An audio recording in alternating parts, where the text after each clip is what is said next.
आप सभी को राम राम। मैं अपने इष्ट गुरु और माता पिता को प्रणाम करती हूँ। साथ में आप सभी के इष्ट गुरु और माता पिता को प्रणाम करती हूँ। आशा है आप सभी अच्छे होंगे। आज मैं कोई टॉपिक लेकर नहीं आई, बस यूं ही आप लोगों से बात करने चली आई। मैं ऐसा महसूस कर रही हूँ कि आजकल हम लोगों को अपनी भावनाओं पे कंट्रोल नहीं रह गया है। हम आर्थिक रूप से तो संपन्न हो रहे हैं, लेकिन मानसिक रूप से पिछड़ रहे हैं। लोगों में गुस्सा, चिड़चिड़ापन, एंजाइटी यह सब बढ़ रहा है। सहानुभूति लेने की आदत या फिर सहानुभूति देने की आदत, यह सब लक्षण बढ़ रहा है। हम दिखावे की ज़िंदगी पसंद कर रहे हैं। लोग जाने कि आज मैं बाहर घूमने गया था, लोग जाने कि आज मैं बाहर रेस्टोरेंट में खाना खाने गया था, लोग जाने कि आज मैं बहुत उदास हूँ, या फिर लोग जाने कि आज मैं बहुत खुश था। लोग क्यों जाने? आपने जो किया अपने लिए किया, अपनी खुशी के लिए किया, अपनी शांति के लिए किया। तो फिर हम दिखावे की ज़िंदगी क्यों पसंद कर रहे हैं? यह दिखावा बंद कीजिए, क्योंकि अगर हम इसे बंद नहीं करेंगे तो बाद में हम अपने लिए परेशानी मोल ले लेंगे। सनातन धर्म दूसरों पर विजय प्राप्त करना नहीं सिखाता है। यह खुद पर, अपनी भावनाओं पर, अपने व्यवहार पर विजय प्राप्त करना सिखाता है। अगर आप सनातन धर्म के बारे में पढ़ेंगे या फिर अपने देश का इतिहास जानेंगे, तो आप यह पाएंगे कि हम ज्ञान प्राप्ति के लिए बाहर निकलते थे, ना कि दुनिया के ऊपर विजय प्राप्त करने के लिए। श्री राम ने भी लंका का राज्य जीत कर विभीषण को दे दिया, ना कि उसे अयोध्या में मिला लिया। बाली को मारकर किष्किंधा का राज्य सुग्रीव को दिया। अब आप ये मत कहिएगा कि बाली को छिपकर क्यों मारा, वह किसी और दिन।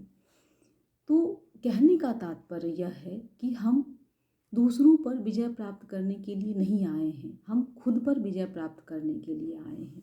हमें अपने व्यवहार पर वर्क करना पड़ेगा, अपनी भावनाओं के ऊपर कंट्रोल रखना पड़ेगा। अगर हम अपने व्यवहार में परिवर्तन लाएंगे तो हमारी किस्मत भी चमकेगी। अब कहेंगे कैसे? तो सपोज कीजिए कि कोई रिश्वत के पैसे लेता है, तो वह एक दिन पकड़ाएगा भी, और पकड़ाएगा तो उसे सज़ा भी मिलेगी। तो ना वह रिश्वत के पैसे लेता, ना उसे सज़ा मिलती। तो हम यह अपेक्षा ही क्यों रखें कि हम मुझे ज़्यादा पैसा मिले, या फिर कोई मुझे शाबाशी दे, कोई मुझे अच्छा बोले, या फिर कोई मुझे यह कहे कि तुम्हारे कारण ही उसकी ज़िंदगी चल रही है। किसी के कारण किसी की ज़िंदगी नहीं चलती। हर मनुष्य अपने प्रारब्ध के अनुसार या अपने भाग्य के अनुसार अपना जीवन चलाता है, या फिर प्रभु की कृपा के सहारे उसका जीवन चलता है। तो हमें किस बात का अहंकार है, हम किस बात पे क्रोध कर रहे हैं? तो हमें अपना व्यवहार बदलना पड़ेगा। वैसे भी ज्योतिष के अनुसार 2026 रिश्तों के लिए अच्छा नहीं माना गया है। यह रिश्ता कोई भी हो सकता है, वह आपके ऑफिस का कलीग के साथ भी हो सकता है, आपके बिजनेस पार्टनर के साथ हो सकता है, आपके पड़ोसियों के साथ वह रिश्ता हो सकता है, आपके रिश्तेदारों के साथ वह रिश्ता हो सकता है, या फिर आपके जीवन साथी का रिश्ता हो सकता है। कोई भी रिश्ता 2026 के लिए अच्छा नहीं है। तो हम रिश्ता बनाए ही क्यों? क्यों ना हम अपने ऊपर वर्क करें, अपने व्यवहार पे वर्क करें।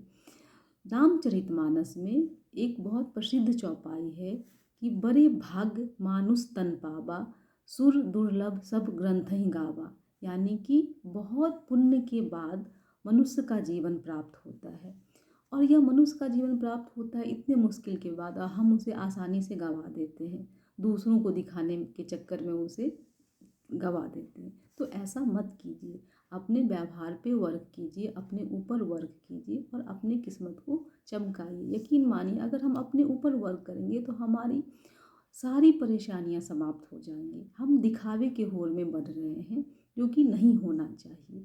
तो आप अपने व्यवहार पे, अपनी भावनाओं पे, अपने ऊपर कंट्रोल कीजिए, परिवर्तित होइए और परिवर्तन लाइए। चमत्कार जरूर होगा। तो आज के लिए बस इतना ही। आप सभी का धन्यवाद। राम राम।